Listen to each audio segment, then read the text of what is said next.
Hey guys, this week in Central Florida real estate, we have home pricing is down, we have pending sales are up, and inventory is also up.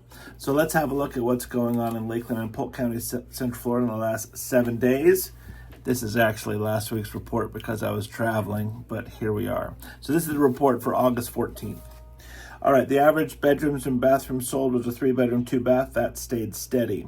Now, a couple things played on the square footage price this week. Number one, the average square footage size went up dramatically to 1936 square feet. If I look at the last few weeks, they've been in the 1700s, 1800s, 1700s, 1600s, 1600s. So that will make a difference because we had a square footage increase and we had a price decrease, so the price per square foot will have a major hit. So we had average list price went down to $357,000, with the average sold price going down $13,000 to $346,000. The days on the market went up by 7. The sold price compared to list price is now only 96%. So that's the lowest it's been for some time. So a 4-point difference from list price to sold price. Please remember that that doesn't take into account any concessions that have been given beyond the price. So if you've got a house listed for $450 and it sells for $440, that seller may have also given $10,000 in closing costs, $20,000 credit for a roof, or you name it. There's all sorts of things that could be in there. The average list price per square foot went down dramatically to $181 per square foot, and the sold price per square foot was only $175 per square foot in this last week of reporting that we're doing right here. So that's a pretty big difference, but I do believe it has to do with the particular stats, particular homes for this week, because we had a massive increase in square footage and a price decrease, and so that will affect the average price per square foot. So we'll keep an eye on that month after month and see where that goes. Let's have a look briefly at our listing activity. So our new listings, sold listings, and new pending listings. So new listings went up to 75.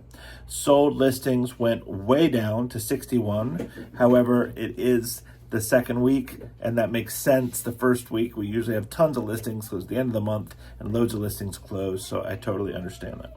All right.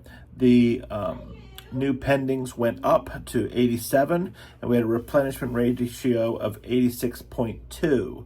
And what that means is on that particular group of numbers, the inventory is shrinking. We're taking more homes off the market through pending contracts than we're putting back on the market in new listings for Lakeland specifically. If we look at Polk County, listings are up to 422, sold listings are way down to 241, and new pendings are down to 323. Now, if we look at the county as a whole, the listing to pending ratio is 130% for this particular week. So that means we put 30% more homes on the market than we took off the market. So as a county, the inventory increased for that particular week. All right, if we look at our canceled, withdrawn, and expired listings, we had a massive change. Previous week was 59 such homes removed from the market. This week it was only 28. So that's a significant difference. That is 31 units less. That's a lot. That's more than half, actually, for that particular statistic. If we look at our housing supply, we're at 4.3 months. Equilibrium is 6 months. And so that means we have only 66% of the needed homes. For every 100 home buyers in Lakeland, there's only 66 eligible homes to purchase. That means we have a shortage of 34%.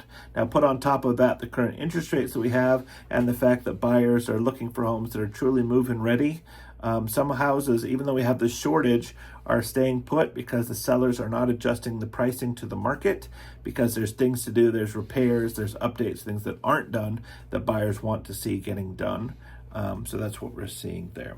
Active listings went up to 1,139. That's an increase of 55. Our listings that had a price drop actually went down by 25 homes to only 141 listings. Out of all those listings had a price improvement this past week. And the 30-year mortgage rate did shift down to 6.58% with the source that we use. And if you notice, we had a lot of reports about that this week. All right, guys, if you have any questions about housing, real estate, remodels, custom homes, give us a call. Have an amazing week. Talk to you soon. Bye-bye.